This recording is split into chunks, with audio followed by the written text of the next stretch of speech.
जब तक कदम चल सकते हैं तब तक आपके समीप आऊंगा। तब ठाकुर जी ने लकुट चिन्ह, चरण चिन्ह, गाय के खुर का चिन्ह, बंशी, ये चिन्हित करके गिरिराज जी की शिला में दिया और कहा इसकी 4 परिक्रमा लगा लिया करो, तुम्हें गिरिराज जी के परिक्रमा का फल प्राप्त हो जाए, तुम्हारा नियम पूर्ण हो जाएगा। आज भी वो श्री राधा दामोदर जी में शिला विराजमान है। नियमावली, जो नियम लिया उसको बहुत काल तक निभाया, तब परिपक्व अवस्था आती है। यहाँ 4 दिन सत्संग सुना, 4 दिन नहीं आए, 4 दिन ये दिनचर्या, 4 दिन वो दिनचर्या, ऐसे नहीं चलता है। और ये सब होता है विषय सेवन के कारण। अगर ब्रह्मचारी है और लक्ष्य भगवत प्राप्ति है तो दिनचर्या में फर्क पड़ ही नहीं सकता, उसको चैन ही नहीं मिलेगा। चाहे बुखार हो, चाहे जो भी कष्ट हो, वो अपनी दिनचर्या में दिखाई दे। हम देखते हैं विषयी पुरुषों में इतनी दम नहीं कि दिनचर्या निर्वाह कर सके। जिद्दी स्वभाव, हठी स्वभाव, निश्चयी स्वभाव, तब माया पर विजय प्राप्त की जाती है। श्रीपाद प्रबोधानंद जी महाराज कह रहे हैं, सौख्यानाम सौख्यमेतन मधुरतरमिदं वर्यं माधुर्यतोपि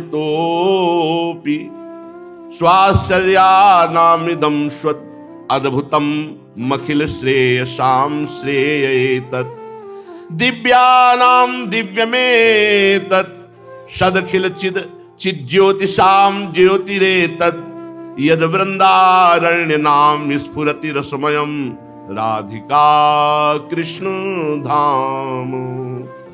ये जो श्री श्यामा श्याम का निज महल है, इस धाम का नाम श्री वृंदावन है। ये श्री वृंदावन धाम भूतल पर प्रकाशित है। माथुर मंडल ब्रज 84 कोश उसमें विराजमान ये श्री वृंदावन धाम है। ये वृंदावन धाम सौख्यानाम सौख्यमेतन, सब सुखों में श्रेष्ठ भगवत सुख, और भगवत सुख में भी सर्वश्रेष्ठ प्रेम सुख, ये प्रेम सुख प्रदान करने वाला वृंदावन है। ये सुखों में सर्वश्रेष्ठ महासुख प्रेम सुख प्रदान करता है। जीव को भगवत प्रेम प्रदान करता है, प्रिया प्रीतम का प्रेम प्रदान करता है। ये मधुरतर मिदम वर्यम माधुर्य तोपी, जो महामधुर रस है उसमें भी ये श्रेष्ठ प्रियालाल के नित्य विहार रस का, नित्य विहार रस का अधिकारी सहचरी भावापन्न महापुरुष ही है। जहां खंडनाधर करत परिरंभन चत जघन दुकूल उर्नख पात तिरीछी चितवन दंपति रस समतूल वे भुज पीन पयोधर पर शतवाम दृशा पिहार बसनन पीक अलक आकर्षित समर श्रमित सतमार। ये जो स्वरूप है नित्य विहार का, बल्लवी सुकनक बल्लरी तमाल श्याम संग लाग रही अंग अंग मनोभिरामिनी बधन ज्योत मनोमयंक अलक तिलक छवि कलंक छपत श्याम अंक मनो जलद दामिनी विगत वास हेम खम्भ मनोभुवंग बेनी दंड पी के कंठ प्रेम पुंज कुंज कामिनी जैसी शोभित हरिवंश नाथ सात सुरत आलसवंत उरज कनक कलक राधिका सुना। ये जो स्वरूप है, ये जो विहार है, ये यहाँ प्रवेश प्यारोडुम क्षमते न अच्छी सुखादि नाम तो ध्यानगम यन्नारदाजे सुकैरगम्यम वृंदावने वंजुल मंजु कुंजे तत्कृष्ण चेतो हरणय के विज्ञ मत्रास्ति किंचित परमम रहस्यम। जो इन बड़े बड़े महापुरुषों के लिए भी रहस्य है, वो अपने लोगों का उपासना का केंद्र बन गया। वो हमारे घर की बात है। ये जो इनके लिए दुर्लभ बात कही गई, वो हमारे घर की बात है। ये हमारी पर्सनल बात हो रही, हमारी स्वामिनी जी की बात, हमारे लाल जी की बात हो रही। तो कह रहे सर्वाश्चर्या नाम इदम स्वाद्भुतम, सर्वाश्चर्य में अद्भुत जो रस है उसका भी अद्भुत रस है। सर्वाश्चर्य में भगवान है, भगवान का अद्भुत रस, दास्य रस, सख्य रस, वात्सल्य रस, यहां तक कि कांता रस, उसका भी महाअद्भुत रस। ये सहचरी भाव से प्रिया प्रीतम का तत्सुख सेवन, किंचन मात्र सुसुख वांछा नहीं, बोले बड़ा अद्भुत रस ये वृंदावन प्रदान करता है। समस्त दिव्यानाम दिव्य में तत्, दिव्य रसों का भी ये दिव्य है। सदखिल चिद चिद ज्योतिषाम ज्योतिरे तत्, चेतन अचेतन सबसे ये अलग चिदानंदमय रस है। इसलिए हे भाई, इस महादिव्य वृंदावन का आश्रय, वृंदावन का वास स्वीकार करो। कभी मत छोड़ो वृंदावन का आश्रय। ना वास हो पावे तो कोई बात नहीं है, जहां हो वहीं से वृंदावन की उपासना करो, वृंदावन का नाम रटो, वृंदावन को प्रणाम करो, वृंदावन को अपना आश्रय दाता मान लो, इसी से काम हो जाएगा। वृंदावन महामंगल मोद स्वरूप है, महातेजो स्वरूप है, सुखों को भी सुख प्रदान करने वाला, माधुर्य का भी माधुर्य, इसलिए वृंदावन का आश्रय दृढ़ कर लो। श्री ध्रुवदास जी महाराज कह रहे कि जिसको वृंदावन आने को मिला, वृंदावन का आश्रय मिला, और यहां तक कि अगर किसी विशेष कृपा से वृंदावन वास मिल गया हो तो तज के वृंदा विपिन को और तीर्थ जे जात, छाणी विमल चिंतामणि कौड़ी को ललचात। जो महामहिम परम पावन श्री वृंदावन धाम को छोड़ करके और तीर्थों में जाते हैं तो मानो ऐसी बुद्धि हो गई कि विमल चिंतामणि का त्याग कर कौड़ी उठाने के लिए जा रहे हैं। अरे प्रियालाल का निज महल है, यहाँ की एक कण की बराबरी कोई नहीं कर सकता। ये ब्रजरज है, ये वृंदावन है, यहाँ प्रियालाल खेलते हैं। यहाँ प्रियालाल के जो प्रेमियों का आंसुओं से अभिषिक्त किया हुआ भाव है वो यहाँ पड़ा हुआ है, इसमें लोटो तुम्हारे हृदय में आ जाएगा। ये प्रेम भाव से अभिषिक्त भूमि है, इस भूमि में जो लोटे तो प्रेम युक्त हो जाए, इसकी समानता कोई नहीं कर सकता, कोई भी नहीं कर सकता। श्री वृंदावन प्रेम धाम है, इसीलिए कह रहे हैं तजिकै वृंदा विपिन को और तीर्थ जे जात, छाण विमल चिंतामणि कौड़ी को ललचात। मानसी गंगा, राधा कुंड, श्याम कुंड, मानसरोवर और भी हमारे सैकड़ों की संख्या में कुंड हैं। अगर इनका आचमन और स्नान हो जाए तो विश्व में कोई ऐसा पवित्र तीर्थ नहीं जो इनकी समानता कर सके। गिरिराज महाराज की तलहटी की पावन रज की समानता कोई नहीं कर सकता। ब्रज 84 को उसकी रज परम पवित्र करने वाली, कहां भाग के हम जाएंगे? यही केदारनाथ आके रह रहे हैं, यही बद्रीनाथ रह रहे हैं, यही सारे तीर्थ रह रहे हैं हमारे ब्रज मंडल में, हमें कहां भागने की जरूरत है? अगर कहीं बुद्धि काम ना करे और धाम को छोड़कर और तीर्थों की यात्रा करे तो मानो चिंतामणि को छोड़कर कौड़ी उठाने जा रहे हैं। छाणी विमल चिंतामणि कौड़ी को ललचात, पाई रतन चीन्हो नहीं, दीन्हो करते डारी, यह माया श्री कृष्ण की, मोह्यो सब संसार। वृंदावन रूपी रतन को पाया लेकिन चिन्हार नहीं हुई, क्योंकि जौहरी नहीं मिले। रतन की पहचान जौहरी करता है। वृंदावन रसिक रूप जौहरी का संग नहीं हुआ तो वृंदावन रूपी रतन नहीं पाया। मिला पर छोड़ दिया। क्यों?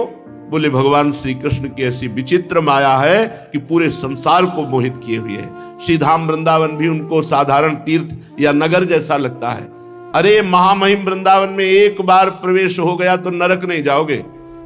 एक बार आकर बिहारी जी के दर्शन कर लिए तो उद्धार हो जाएगा।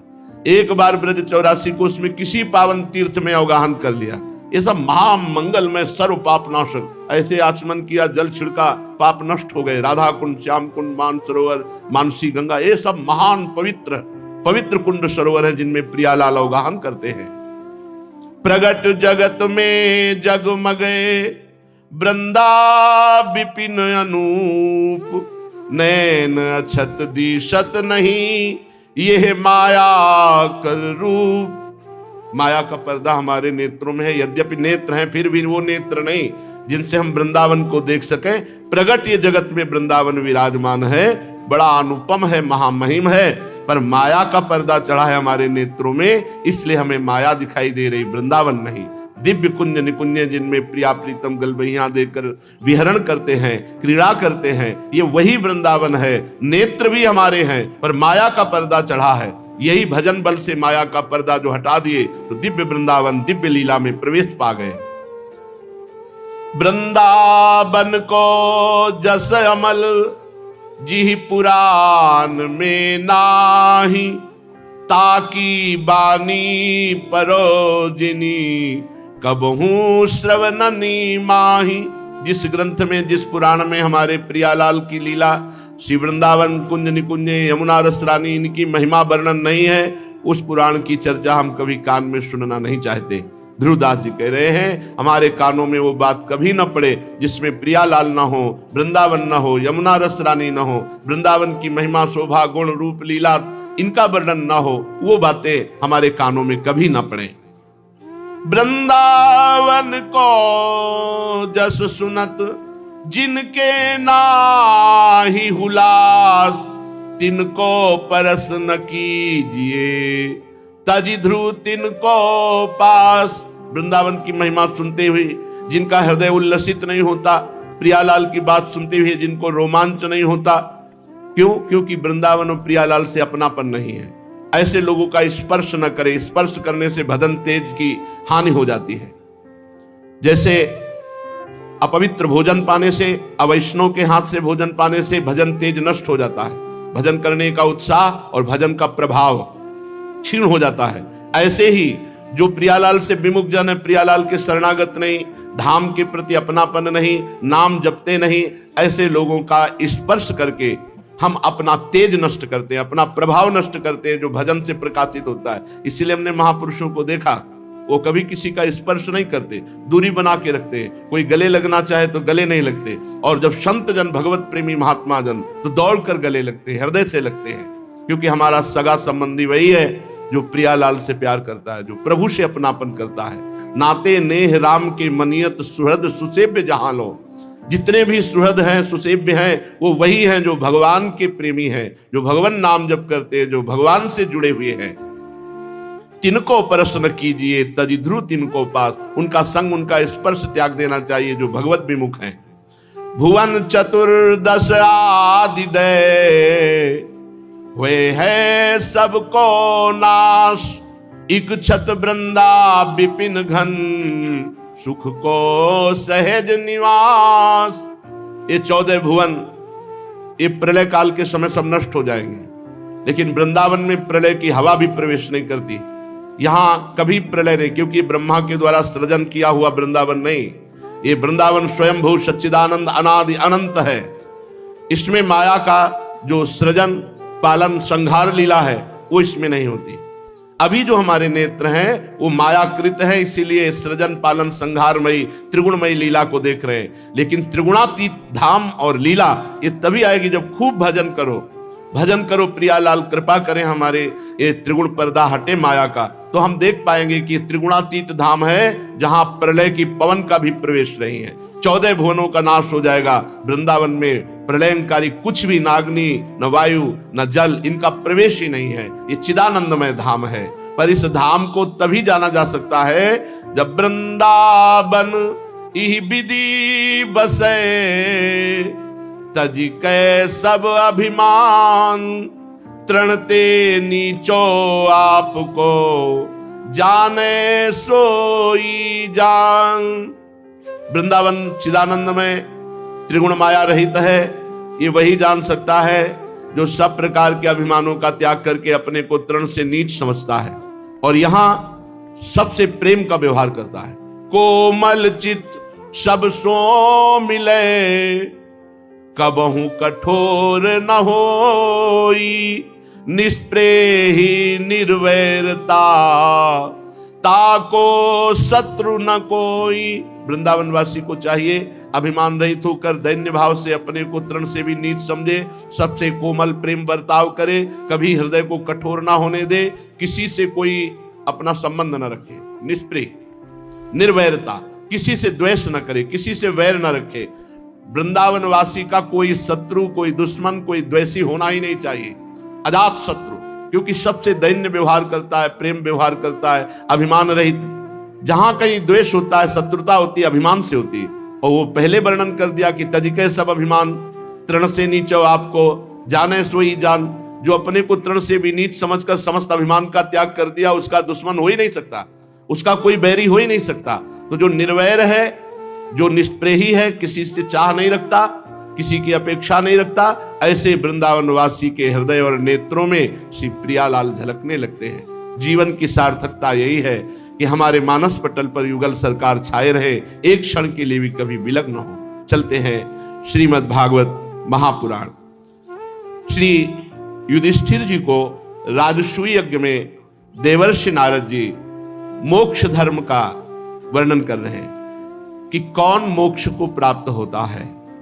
बहुत ध्यान से सुने, कम से कम इतना तो मोक्ष हमें चाहिए ही कि काम क्रोध लोभ मोह मद मत्सर, इन बड़े भयानक क्लेश देने वाले दोषों से हम मुक्त हो जाएं, मान अपमान लाभ हानि सुख दुख मिलना बिछुड़ना, इनमें हमारी स्थिति समान रहे, इन द्वंद्वों से तो हम मुक्त हो जाएं। हमारी कम से कम इतनी तो आकांक्षा है ही है कि कोई विकार, कोई द्वंद्व हमारे ऊपर प्रभाव न डाल पावे। श्री देवर्षि नारद जी कहते हैं, उपासक को चाहिए मन को निसंकल्प करने के लिए शरीर को स्थिर और प्राणों को सूक्ष्म करना अनिवार्य है। जिनका शरीर निरोग हो, अवस्था यौवन हो, उनको चाहिए कि शरीर को निश्चेष्ट और प्राणों को सूक्ष्म करें। पीछे बताया गया था परसों के दिन, पूरक कुंभक रेचक, ये बहुत समर्थ प्राणायाम है। ये ऋतु के अनुसार बदलता रहता है। जैसे हम गर्मी में प्राणायाम प्रारंभ करें तो बाएं स्वर से करेंगे, ये चंद्र स्वर कहा जाता है। बाएं स्वर से अगर आपकी क्षमता है, बताया था कि 10 नाम, जो नाम या जो मंत्र 10 बार या 5 बार, जितनी क्षमता है, क्योंकि उसका दूना रोकना होगा। आराम से बाएं स्वर से हम कह रहे 3 बार मंत्र जपते हुए प्राणवायु को खींचिए, आराम से खींचिए। ना आवाज होनी चाहिए, ना बहुत जोर का खिंचाव होना चाहिए, बहुत सहज मुद्रा में, और फिर रोक लीजिए। जितना खींचा है उसका दुगना रोक लीजिए। फिर बिना किसी तरह भरभराहट के आराम से जितने में खींचा था उतने से, वैसे निकालने की जो पद्धति है वो बहुत धीरे से है, एकदम भार से न छोड़ दे। फिर दाएं से खींचे, फिर रोके, फिर बाएं से निकाले। अगर सर्दी का समय है तो दाहिने से शुरू करें। दाहिने सूर्य नाड़ी कही जाती है। ऋतु के अनुसार ये बहुत स्वास्थ्य लाभदायक और प्राणों को सूक्ष्म कर देता है, और भजन में बहुत रति होती है, और भूख प्यास पर इससे विजय प्राप्त होती है। स्वयं अनुभव किया हुआ है। 90 प्राणायाम करते थे। जैसे गंगा किनारे अपना भोजन है, न वस्त्र है, सर्दी गर्मी बरसात सब सहना है, तो इसी प्राणायाम के बल से सहा जाता था। पसीना आ जाता था भीषण सर्दी में। जिस समय प्राणवायु रोककर 90 प्राणायाम किए तो पूरी शरीर में पसीना छलछला जाता था, और एक अमोघ शक्ति, बिना भोजन के एक बल। आश्चर्य मानोगे, कई दिन भोजन न मिलने पर भी गंगा जल से पुष्टता बनी रहती थी। और प्राणायाम निराश, हताश, उदास ऐसे कभी नहीं होने दिया। तो शरीर को स्वस्थ रखने के लिए और प्राणों का संयम करने के लिए और अन्न को पचाने के लिए जरूरी है थोड़ी देर व्यायाम और थोड़ी देर प्राणायाम। अगर शरीर स्वस्थ है तो जहां चाहो वैसे रोक सकते हो, शांत एकदम। फिर कह रहे हैं मन को निसंकल्प करने के लिए किसी एक बिंदु पर या नासिका के अग्रभाग पर दृष्टि रखी जाए। 10 मिनट से शुरू करो, 5 मिनट से शुरू करो, शांत। और ऐसे करोगे आंख मुंदने न पावे, केवल नासाग्र, दोनों आंखों की दृष्टि यहां होनी चाहिए। और यहीं पर लिखो राधा नाम, बार बार शांत। फिर देखो आपको कैसे एकाग्रता बढ़ती है। अगर आपके मस्तक पर दर्द होने लगे तो परेशान मत होना, ये अभ्यास ना होने के कारण थोड़े दिनों में बिल्कुल समान हो जाएगा। जैसे कोई दंड बैठक नहीं मारता और दंड बैठक शुरू करे तो 2-4 दिन दर्द करेगा शरीर, फिर वो अभ्यास में आ जाएगा। या फिर किसी एक बिंदु पर, कहीं एक बिंदु निश्चित कर लो, बराबर उसे देखता रहे। इससे बहुत एकाग्रता प्राप्त होती है। एकाग्रता, प्राण संयम, शरीर चंचलता रहित, तो मन निश्चित संकल्प विकल्प रहित होने लगेगा। साधना का फल है बिना इच्छा और संकल्प के कितने मिनट, कितने सेकंड तुम्हारा मन रहा। देखो, बिना इच्छा के, कोई इच्छा नहीं, कितने सेकंड तुम्हारा मन रहा, कितने मिनट तुम संकल्प रहित रहे, इच्छा रहित रहे। जांच करो अपनी। हर उपासक, चाहे गृहस्थ हो चाहे विरक्त, जब हम साधन में बैठे हैं तो ये तो देखें कि कितना अंतराय मन संकल्प विकल्प और इच्छा रहित होता है। बोले 1 घंटा हो गया, कोई इच्छा नहीं हुई, कोई संकल्प विकल्प नहीं हुआ। जांच करो। मिनट निकलना मुश्किल होता है जिनकी साधना ठीक नहीं है। फौरन कोई संकल्प कर लेगा, कहीं भाग जाएगा। और जिनकी साधना तो घंटों निकल जाएंगे, कोई इच्छा नहीं, कोई संकल्प नहीं, कोई स्फुरना ही नहीं। जब तक मन संकल्प विकल्प ना छोड़ दे तब तक पूरक कुंभक रेचक प्राणायाम, नासिकाग्र दृष्टि, इससे होगा प्राण सूक्ष्म, शरीर चंचलता रहित और मन संकल्प विकल्प रहित। ये मोक्ष मार्ग का पथिक, जो भगवत मार्ग का पथिक जरूर होना चाहिए। ये दिनचर्या जरूर होनी चाहिए। काम की चोट से घायल चित्त जब साधक का इधर उधर चक्कर काटते हुए भागे तो उसको सहारा नहीं मिलना चाहिए काम का।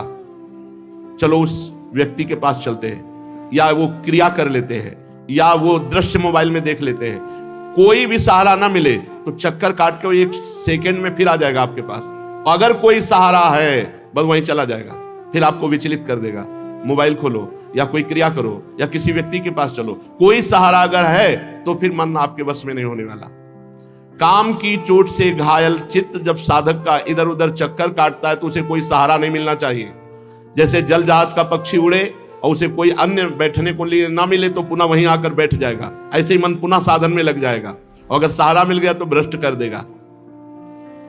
जहां जहां तुम्हारा मन जाए वहां वहां से उसे लौटाकर धीरे धीरे अपने लक्ष्य में लगावे, प्रभु के चिंतन में, प्रियालाल के चिंतन में लगावे।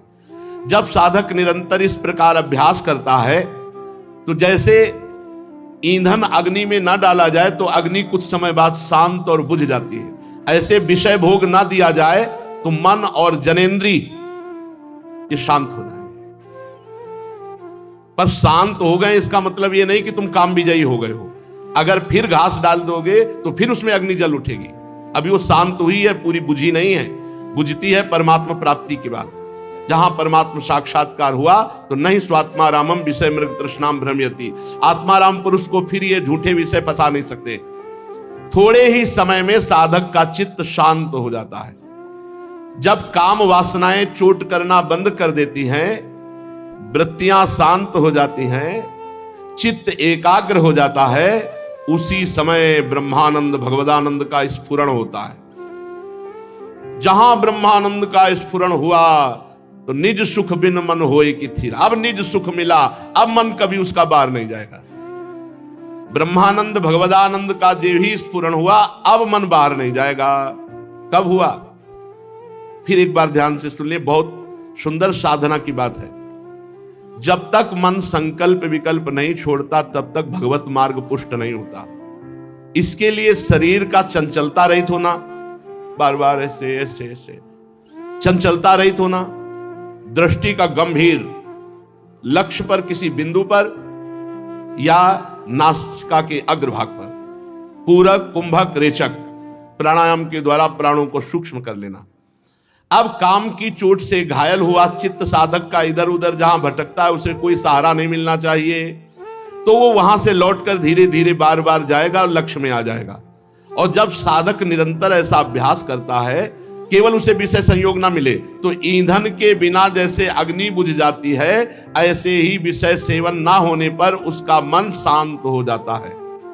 जब काम वासनाएं स्फुरण होना बंद हो जाती हैं, वृत्तियां शांत हो जाती हैं, तब चित्त में भगवदानंद का स्फुरण होता है, ब्रह्मानंद का स्फुरण होता है।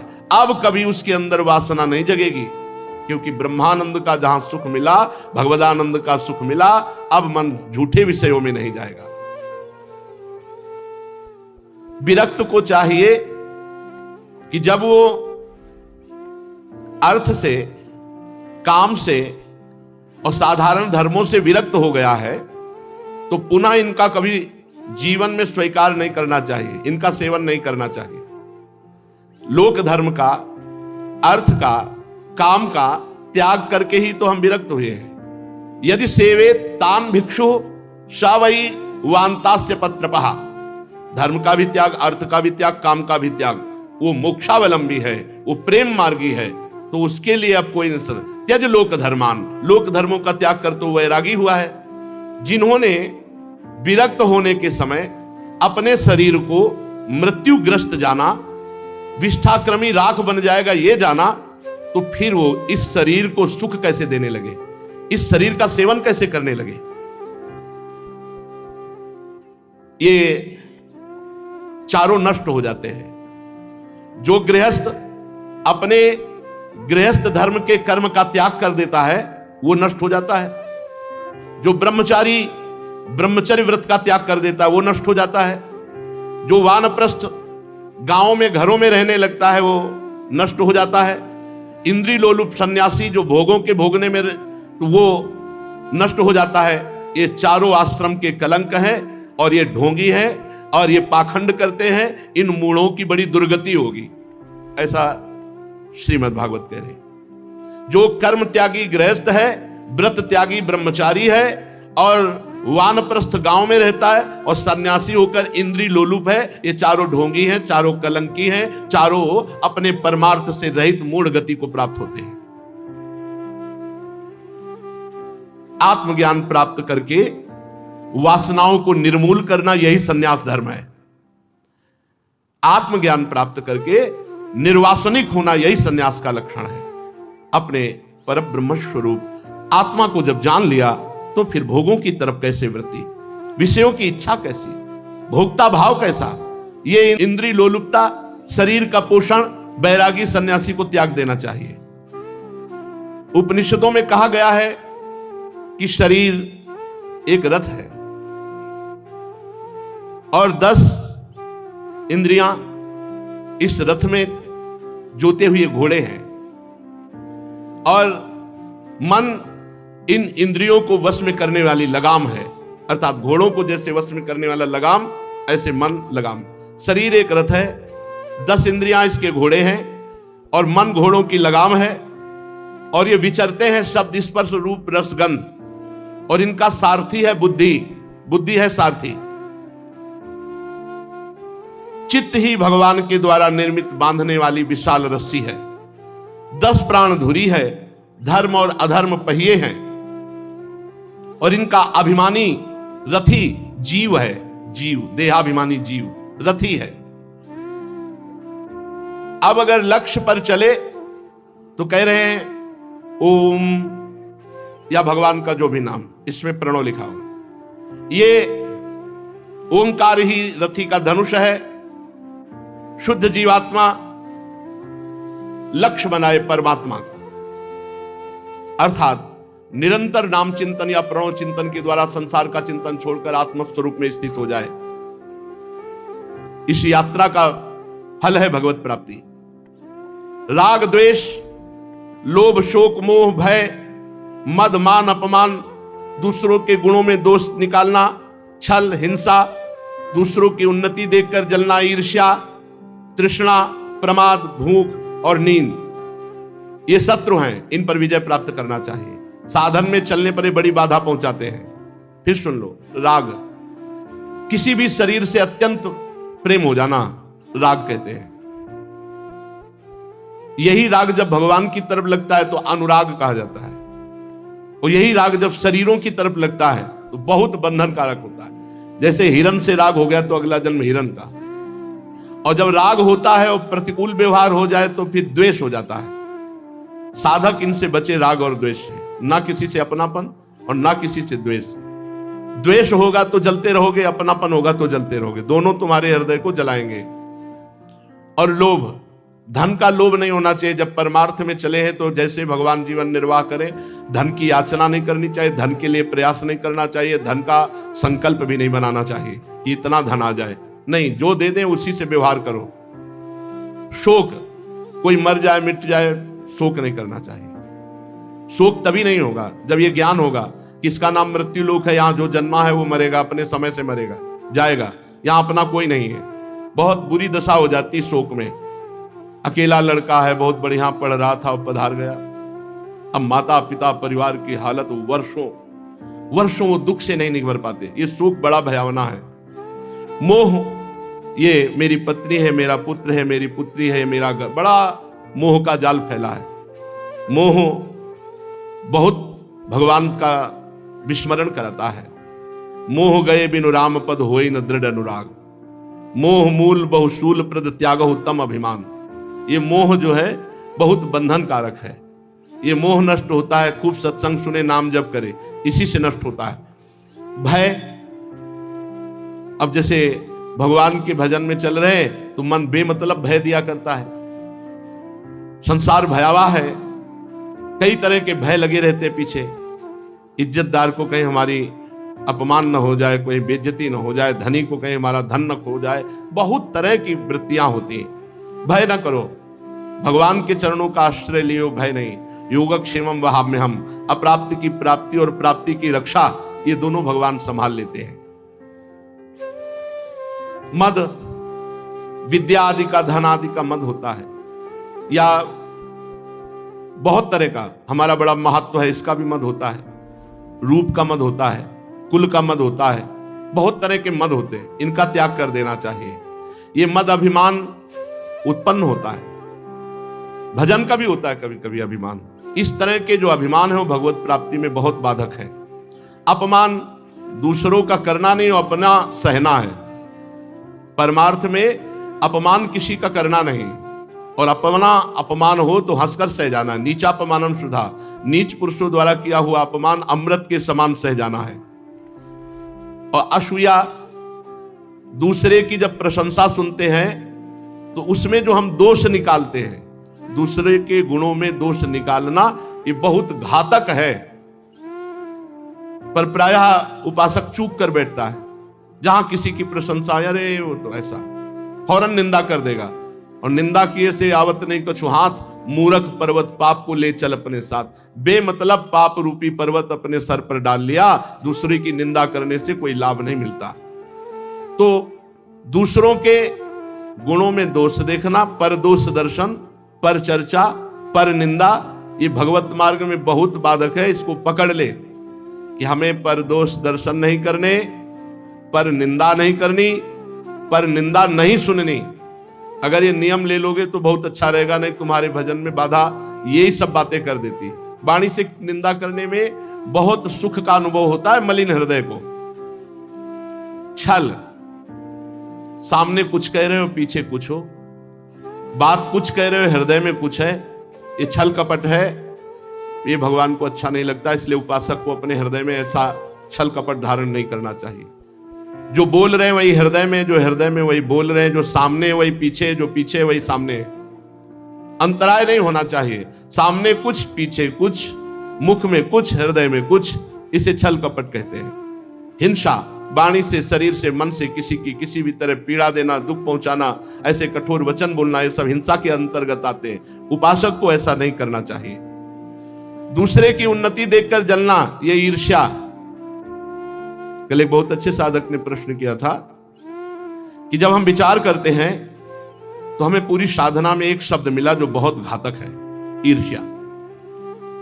हम कहा, तुम्हारी बात का हम समर्थन करते हैं। कबीर साहब जी ने कहा है कि कंचन तजना सहज है, सहज तिया का नेह, मान बड़ाई ईर्ष्या दुर्लभ तजनाए।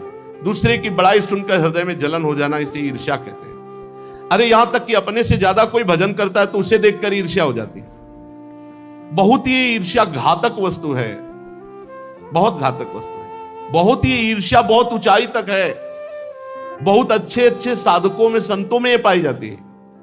वो बढ़ा जा रहा है, उसकी बड़ी कीर्ति हो रही, बड़ा यश हो रहा है, कोई लेना देना नहीं, पर ईर्ष्या अंदर जागृत हो गई। कैसे गिराया जाए? मत्सरती, मेरे से आगे बढ़ा जा रहा है, मत्सरता, ईर्ष्या, ये बहुत बहुत ऊंची कोटि। गुरु शिष्य जैसे पावन संबंध में भी यह देखा गया। श्री रामानुजाचार्य जी को उनके गुरुदेव ने जहर दे दिया, क्योंकि शिष्य बड़ा प्रवीण विद्वान आगे बढ़ता जा रहा है, तो गर्व होना चाहिए कि ऐसा शिष्य पर ईर्ष्या बढ़ गई। जब एक व्याख्या में भगवान के श्री सौंदर्य की व्याख्या कर रहे थे तो कपोलों की, भगवान के कपोल, भगवान के अधर, ऐसे शोभा वर्णन कर, तो उसमें जो अधरों की लालिमा, तो वो बंदर के पृष्ठ थे, गुरु जी ने दी। बंदर का पृष्ठ भाग जैसे लाल होता है, उनको बहुत चुभा और वो एक तरह से विकल हो गए कि भगवान की श्रीअंग की उपमा बंदर के पृष्ठ भाग से। फिर संस्कृत में उन्होंने उनको लगाए तो ये ईर्ष्या बहुत सूक्ष्म वस्तु है। ये मतलब देवताओं में भी पाई जाती है और बड़े बड़े साधकों में भी पाई जाती है और ऋषि मुनियों में भी पाई जाती है।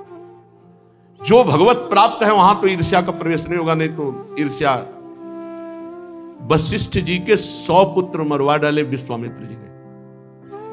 100 पुत्र, राक्षस का भाव प्रकट करके कलमसपाद राजा थे, उनके ऊपर राक्षस का आवेश किया, 100 पुत्रों को खवा डाला। बहुत, अरे ये ईर्ष्या मिटा पाना बहुत कठिन होता है। ईर्ष्या बहुत बुरी चीज है, बहुत बुरी चीज। फिर तृष्णा, ये बड़े बड़े जाल हैं जिनको साधक समझ ही नहीं पाता। भोगे हुए भोग की याद आकर पुनः भोगने की इच्छा, इसका नाम तृष्णा है। फिर प्रमाद, जो करना चाहिए उसको टाल देना, अरे कल कर लेंगे, और जो नहीं करना चाहिए उसे अभी करना, इसे प्रमाद कहते हैं। ना करने योग्य कार्य को तत्काल करना और करने योग्य कार्य को टाल देना, जबकि साधक ना करने योग्य कार्य की टालने वाली वृत्ति रखता है। देखा जाएगा आगे देखा जाएगा। और जो करने योग्य कार्य है उसे अभी, काल करे सो आज कर, आज करे सो अब, पल में परलय होएगी, बहु ही करोगे कब, आज अभी इसी क्षण। पर प्रमाद क्या करवाता है? अच्छे कार्यों को जिनको अभी करना चाहिए उनको कल के लिए टाल देता है, बुरे कार्यों को जिनको टाल देना चाहिए वो अभी करवाता है, इसका नाम प्रमाद है। भूख सहना सीखना चाहिए साधक को। अगर शरीर रोगी ना हो तो, अगर शरीर रोगी है तो फिर ये अभ्यास ना करें, जो मिले डाल लो पेट में, क्योंकि अगर शुगर होना शुरू हो गई है और अगर आप भूखे रहोगे तो शुगर बढ़ जाएगी। अब आपका ब्लड प्रेशर की बीमारी, भूखे रहोगे तो लो हो जाएगा।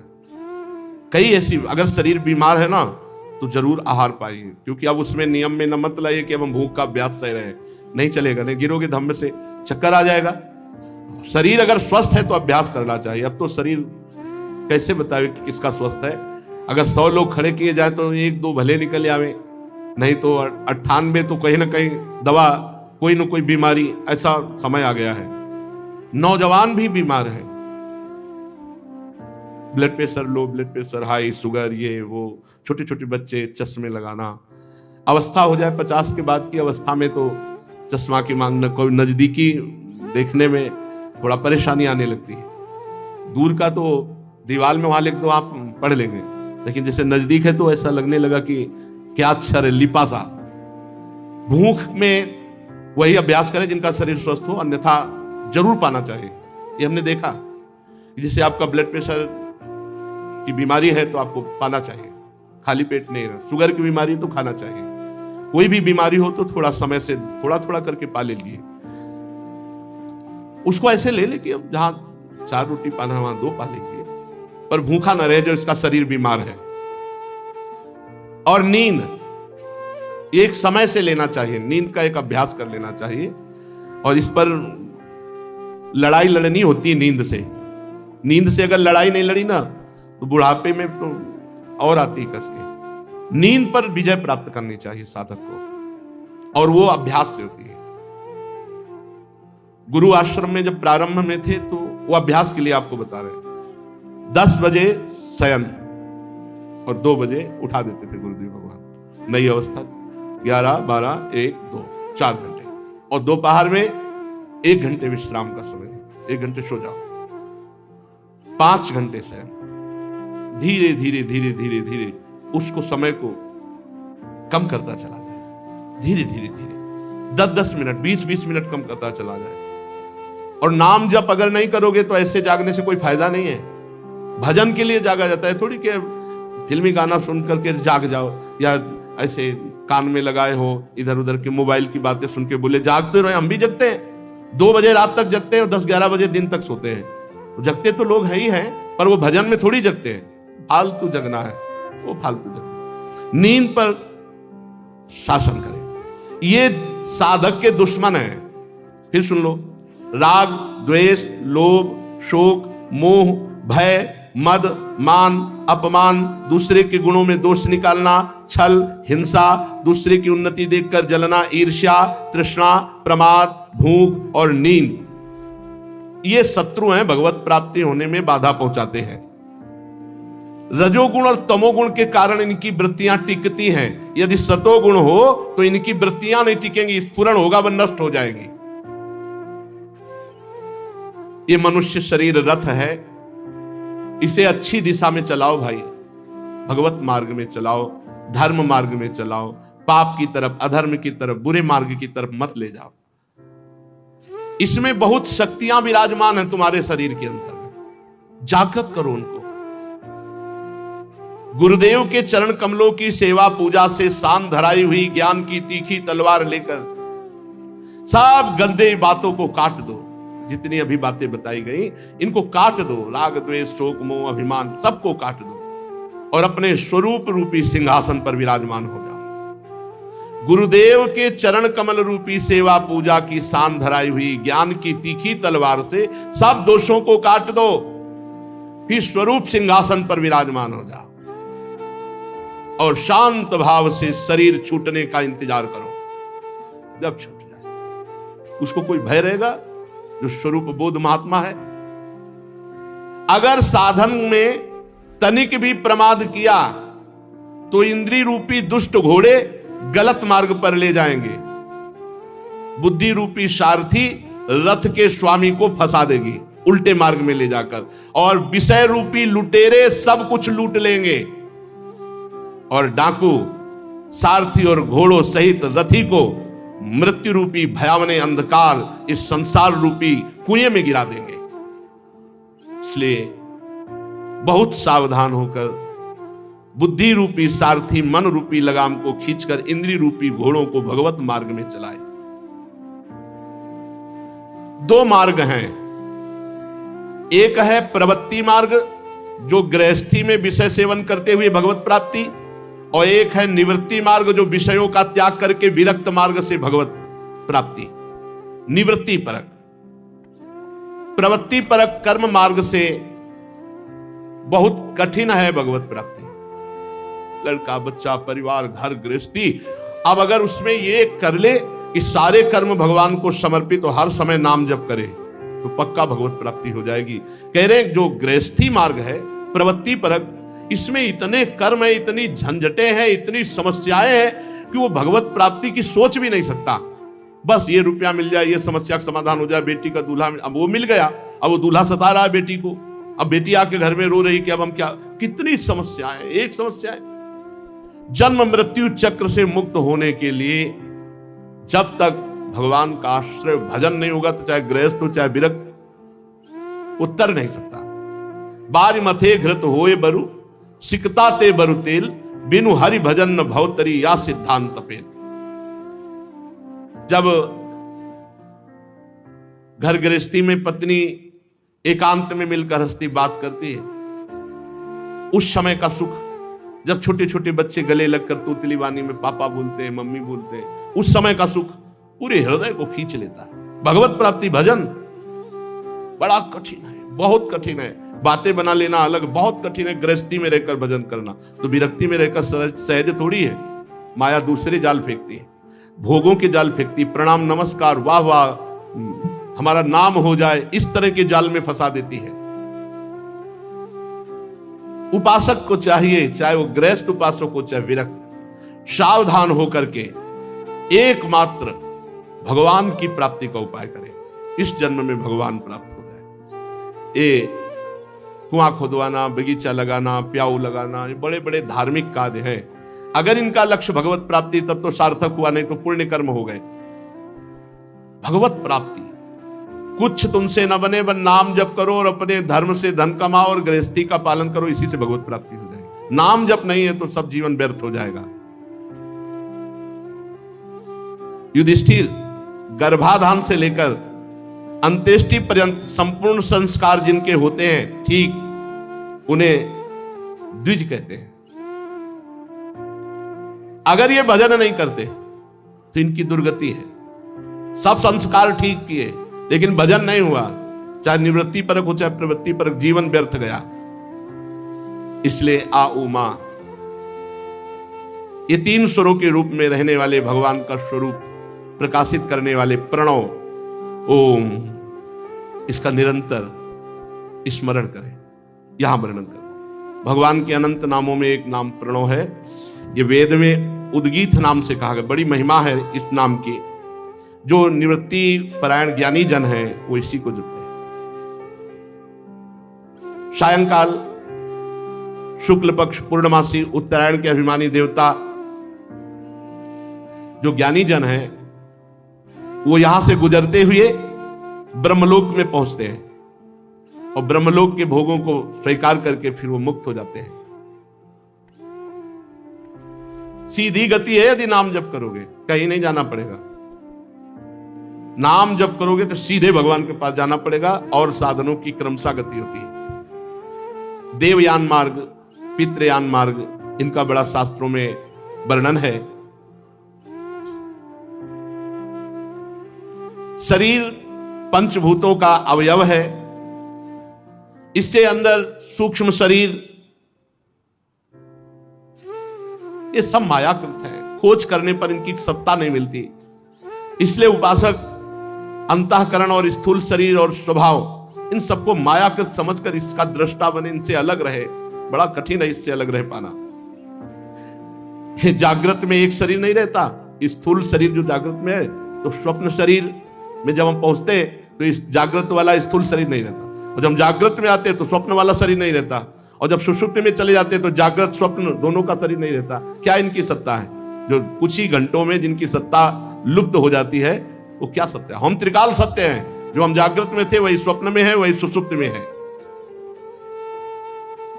युधिष्ठिर, शास्त्र आज्ञा के विरुद्ध कोई द्रव्य ग्रहण न करे। रुपया, पैसा, सामग्री, ये जहर है। अगर धर्म विरुद्ध ग्रहण किया तो परिवार का और तुम्हारे दिमाग का ये नाश कर देंगे। लगता है यार मिल गया बड़ा मौज, नहीं।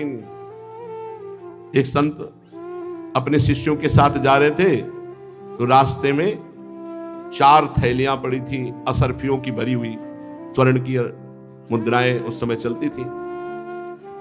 तो शिष्य ने बोले, गुरुजी ये चारों ले लेते हैं, भंडारा होगा बढ़िया संतों का। उन्होंने कहा नहीं, ये डाइन है, खा जाएगी, ये माया डाइन है, खा जाएगी, हटो, छूना मत। अरे बोले गुरुजी आप बढ़िया काम आएगा। बोले तुम्हें विश्वास नहीं हो रहा? चलो दूर बैठ जाओ, छुप के झाड़ियों में, देखना है डाइन कैसे खाती है। थोड़ी देर में 4 राज कर्मचारी बंदूक लिए हुए वहां से घोड़े पर सवार निकले। जो ही देखा सरफी उतर गए। बोले यार आज तो बड़े भाग्य, 4 लोग हम हैं और 4 थैली सरफी मिली, एक एक ले लेते हैं। तो यार भूख लगी है तो ऐसा करो, 2-2 सिक्का चारों से निकाल लो और जाओ, 2 लोग जाओ, बढ़िया भोजन लाओ, 4 लोग मिलकर के पाते हैं और फिर एक एक थैली बांट लेते हैं। शिष्य ने कहा देखो गुरुजी कह रहे थे डाइन खा जाएगा, बढ़िया भोजन आएगा, बढ़िया खाएंगे। अब वो दोनों गए, रास्ते में विचार करते हैं कि अगर 2 खत्म हो जाए तो 2-2 थैली मिल जाएंगी। बोले हाँ ठीक है। तुमने क्या विचार किया? बोले चलते हैं हम लोग वहीं भोजन पा लेते हैं और 2 के भोजन में जहर मिला देते हैं, और वो जब पाएंगे तो मर जाएंगे। बस 2-2 थैली ले लिए, ये पक्की बात है। वो भोजन लेकर के जहर मिलाकर इनके लिए ला रहे हैं, स्वयं अच्छा भोजन पा लिए। इधर दोनों बैठे विचार के बोले अगर आते ही शूट कर दें दोनों को तो 2-2 थैली मिल जाएगी। बोले अब बढ़िया रहेगा। बोले जो ही आए सो शूट कर दो। ठीक, जो ही आए सो शूट कर दो। बंदूक तो थे, दोनों मर गए। बोले आप चैन से भोजन तो पा लेते हैं। दोनों भोजन पाए, वो भी मर गए। गुरुजी का देखा डाइन चारों को खा गई। भाग भाग यहां से, नहीं तो ये अधर्म का पैसा, व्यर्थ का पैसा, ये बहुत नाशकारी होता है। इसलिए उपासक को चाहिए कि जिसे द्रव्य कहते हैं इस शास्त्र आज्ञा के विरुद्ध न ले, धर्म विरुद्ध न ले, क्योंकि ये आपत्ति विपत्ति है। अधर्म का पैसा आपत्ति विपत्ति है। ये पुराने लोग पता नहीं शास्त्र पढ़े थे कि नहीं पढ़े इतना, लेकिन कढ़े बहुत थे। गेहूं बेचे गए थे, 100 रुपया के बिके थे, तो 110 रुपया आए थे। तो जब गिने गए कि घर में 110 है तो 10 रुपया वापस करने के लिए पूरे 100 रुपया 110 वापस ले गए। बोले भाई देखो तुम्हारे 10 रुपया एक्स्ट्रा, ये ले आप। फिर घर में पानी भी नहीं तब तक पिया जब तक 10 वापस नहीं कर दिए। उस समय कि 10 रुपया काफी भाव रखते। आज होता तो ये नहीं लगता कि यार हमने मांगा थोड़ी है, उन्होंने 10 एक्स्ट्रा दे दिया तो हमारे भाग्य से आगे वापस कौन करेगा जाए। लेकिन वो जानते ये विपत्ति है, ये आपत्ति है। धर्म पूर्वक मनुष्य को जो अर्थ कमाए उसमें से भी दूसरों को दान देना, भगवान की आराधना करना, गृहस्थ धर्म, तभी उसका सदगति होती है। जो भगवान की आराधना धर्म पूर्वक करता है, भगवान उसकी विपत्तियों से सहायता करते हैं। देखो महाराज युधिष्ठिर, तुम धर्म पूर्वक चले तो तुमसे भगवान ने राजस्व यज्ञ कराई। देवर्षि नारद जी कहते युधिष्ठिर, मैं पहले कल्प में एक गंधर्व था। देवर्षि नारद जी, मेरा नाम था उपबरहण और मैं बहुत सुंदर था। गंधर्वों में मेरा बड़ा सम्मान था। मेरी सुंदरता सुकुमारता देखकर कोई ऐसा नहीं था जो मोहित ना हो जाए। मेरे शरीर में से सुगंध निकलती थी और बहुत सी सुंदरी स्त्रियां हम पर आसक्त थी, हमसे प्रेम करती थी। इसी के कारण मैं प्रमाद में रहता था। मैं अत्यंत विलासी था। एक बार देवताओं के यहां ज्ञान सत्र हुआ, उसमें बड़े बड़े प्रजापति आए और मुझे बुलाया गया कि भगवान की लीलाओं का गायन करके नृत्य करो गंधर्व अप्सराओं को। मैं जानता था कि इसमें बड़े बड़े संत महात्मा आए, यहां भगवान की लीला का गान करने के लिए मुझे बुलाया गया है, फिर भी मैं उस सभा में स्त्रियों के लौकिक गीत गा करके हाव भाव करने लगा। संतों की सभा, जैसे आजकल बहुत गलत यह है कि भगवान श्री कृष्णचंद्र जी की लीला या भगवान श्री रामचंद्र जी की पावन लीला का अनुकरण किया जा रहा हो और फिर उनमें ऐसे भद्दे तरीके से नाच गाना, ये ठीक नहीं।